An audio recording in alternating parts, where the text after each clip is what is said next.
with Jeffrey Epstein, but he didn't. He never did. Richard Nixon grew up poor. He inherited nothing. He worked hard in high school. He worked hard all the way through Whittier College and Duke Law School, worked his way through. Richard Nixon was constantly trying to learn, but he never learned enough to contain his darkest criminal impulses that destroyed him in the end, forcing him to resign the presidency in scandal. One big difference between Republican Donald Trump and Republican Richard Nixon is that Richard Nixon did not make his enemies list public. We are learning in new reporting from the Wall Street Journal that Donald Trump intended to send a personal private text to his Attorney General, Pam Bondi, demanding the criminal prosecution of former FBI Director James Comey, New York State Attorney General Letitia James, and California Senator Adam Schiff. But what he actually composed instead of a text and what he actually sent was a social media post that became available to the entire world. The Wall Street Journal reports Trump believed he had sent Bondi the message directly, addressing it to Pam, and was surprised to learn it was public, according to U.S. officials familiar with the matter. The misfire provided a window into how, through command and chaos, Trump has executed a wholesale transformation of the Justice Department. Donald Trump is going to Walter Reed National Military Medical Center tomorrow for another physical, only 6 months after his last physical, and he very proudly told reporters today that he expects to do very well on another cognitive exam to detect evidence of dementia. Luckily for Donald Trump, texting is not on the cognitive function exam. Most important thing to know about the enemies list is that it was a badge of honor. When the full version of the Nixon enemies list was unveiled by the Nixon White House counsel, John Dean, at the Watergate hearings, by that time, everyone was hoping they were on it. The next is a document dated September 9th, 1971. It's from Charles Colson to John Dean, in which Mr. Colson has checked in blue those that he would give top priority on the enemies list, and an attached series of lists that were prepared by Mr. Colson's office of what were deemed opponents or political enemies. In a secret memo written by John Dean in the Nixon White House 2 years before the Watergate investigation, John Dean outlined, quote, how we can use the available federal machinery to screw our political enemies. And it didn't work. Some people had their telephones tapped, they had their taxes audited, but for just about all of the 200 or so people in the full version of the Nixon enemies list, nothing happened. In fact, they didn't get screwed, they thrived. Gene Hackman won his first Oscar while he was secretly on the Nixon enemies lists. Gregory Peck didn't have to give back his Oscar because he was on Nixon's enemies list, along with Paul Newman and Steve McQueen and New York Jets quarterback Joe Namath, who was erroneously listed as the New York Giants quarterback. That's how crazy the Nixon enemies list was. Dozens of members of the news media were on the list when it came out, including 3 from the Boston Globe, which the Globe then lorded over other newspapers with fewer entries on the enemies list. Senator Van Oker made the list to make NBC News proud. 12 senators were on the list, including 1 Republican. None of them got screwed by Richard Nixon and his White House thugs in any way. Every black member of Congress was on the Nixon enemies list because, of course, the list was also racist, in addition to being crazy.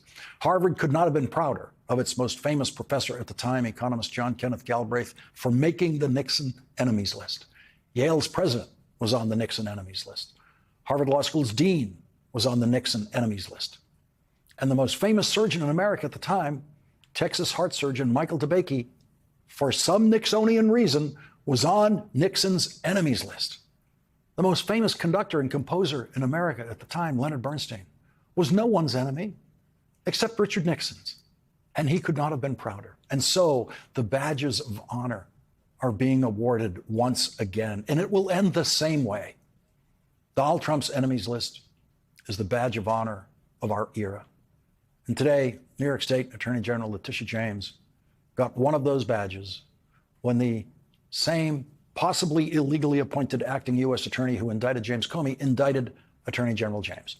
Attorney General James is being indicted in a 3.5-page, 2-count indictment for 1 count of bank fraud and 1 count of false statement to a financial institution because in a mortgage application, Attorney General James indicated that she would use a second home she was buying as a second home.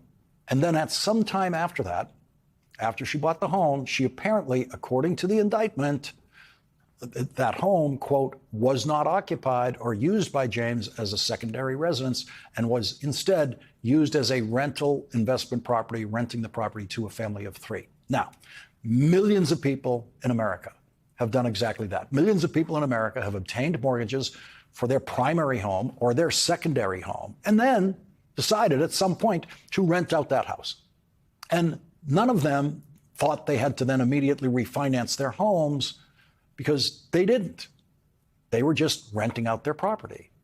The key words in this indictment that the most incompetent acting U.S. attorney in history offered absolutely no proof of, the key words are, as James then knew.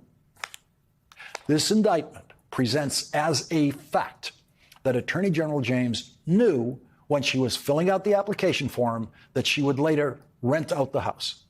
And if she didn't know that at the time that she was filling out the form, or if she just hadn't decided at the time if she was going to rent out the house, there is no possible crime in this case.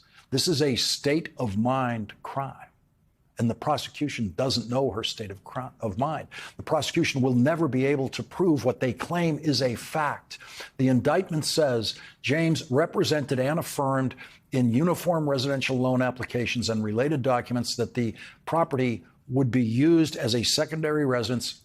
This is the key part. When in truth and fact, as James then knew, those are the most important words here, as James then knew, the property was intended and used as an investment property. So this entire case comes down to the prosecution having to prove what it claims as a fact, that Attorney General James then knew and that she intended to rent out the property. This is state of mind. You have to be able to read her state of mind to do this prosecution. If you fill out your application for your home mortgage and you say the property is for your own use, and then after you own the property, if you decide to rent out that property, you have every legal right in the world to rent out that property. And no one can come along and prosecute you because your mortgage application didn't say you were going to at some point rent out your property. We live in a place that we like to call a free country. And one of your freedoms is renting out your property. And you can decide to do that at any time after you buy that property. And so, imagine this prosecutor has never prosecuted a case in her life, trying to convince a trial jury that Attorney General James willfully lied on the application and always knew that she was going to rent out the property. That is simply not a provable state of mind, and the prosecutor cannot call Attorney General James as a witness to ask her what her state of mind was. And so there's a very strong chance that this case, if it makes it to trial, will get a directed verdict from the judge finding that the prosecution was incapable of proving what it claims in writing in the indictment is a fact. Attorney General James' state of mind. So Attorney General James is probably on her way to take her place in history with former FBI Director James Comey at the top of the Trump enemies list and as the people who beat the madman in the White House in court. Because that is what is likely to happen here. You can listen to all sorts of lawyers talk about this case, but it comes down to the same elements as the James Comey case. The first motions are going to be to disqualify this new acting U.S. attorney. Those motions will very probably succeed. The other motions will be to identify this as a selective and prejudicial prosecution. Those motions will likely succeed, and that'll be the end of the case. Attorney General James has already beaten Donald Trump in court for business fraud practices in the state of New York. Donald Trump's appealing that case in the state of New York. James Comey and Letitia James have the best defense lawyers you can possibly have in these cases. They're going to win. Donald Trump is going to lose. Don't worry about them. You don't have to worry about them. There is much to summon our outrage about in the madness of the Trump presidency. But the people who Donald Trump has so far dragged into court could not possibly be better equipped or better financed to fight Donald Trump in court and crush him. What Donald Trump is doing to other people in court, what he's doing to immigrants in this country who show up at federal courts for their appointments and then get thrown to the floor by masked men and beaten and dragged away from their families and shipped off to countries that they've never been to, they deserve the full force of your outrage. Those people have no resources. They have no voice. They've done nothing wrong. They've tried to do everything right. They went to that federal court to do everything right. A name that instantly evokes chaos, spectacle, and headlines that refuse to die. Unlike Nixon, who hid his enemies in secret memos, Trump broadcasts his vendettas like fireworks over the 4th of July. Private messages intended for a trusted attorney, public. Social media posts meant to be discreet, global news. Every action, every misstep, a performance stage for the world to see. But here's the twist. This isn't just chaos. It's a window into how a modern presidency weaponizes the system, turning law into theater. Trump's enemies list isn't a whisper in the halls of power. It's a neon sign, a proclamation of who stands in the way of his world. And the latest on that list? New York Attorney General Letitia James. She's been charged, yes, but the charges are built on an unprovable assumption. What she intended to do in her mind. A state of mind crime, they say. And yet, history shows us that the powerful trying to bend justice to their will often fail against those ready, fearless, and prepared. Contrast this with everyday Americans. Immigrants facing federal courts, families torn apart, people powerless against a system they trusted to protect them. Trump's justice is selective. It punishes the weak, while the strong turn persecution into prestige. James and Comey, they are the champions of resilience, standing tall while chaos reigns around them. Their badge of honor is surviving the storm of a presidency defined by impulse over reason. And make no mistake, this is history repeating itself, but louder, brasher, more public. Nixon's enemies list destroyed a presidency behind closed doors. Trump's enemies list turns scandal into a global spectacle, but the outcome will be the same. The reckless, the chaotic, the self-aggrandizing, they all meet limits, sooner or later. In the end, what we witness is a test of character, of law, and of resilience. Amid the noise, the fury, and the spectacle, justice finds its path. The powerful, prepared, and fearless will endure. The chaotic, impulsive, and reckless will fall. And Donald Trump? He's just another actor in history's grand stage, destined to be remembered not for control, but for the spectacle he could never quite master.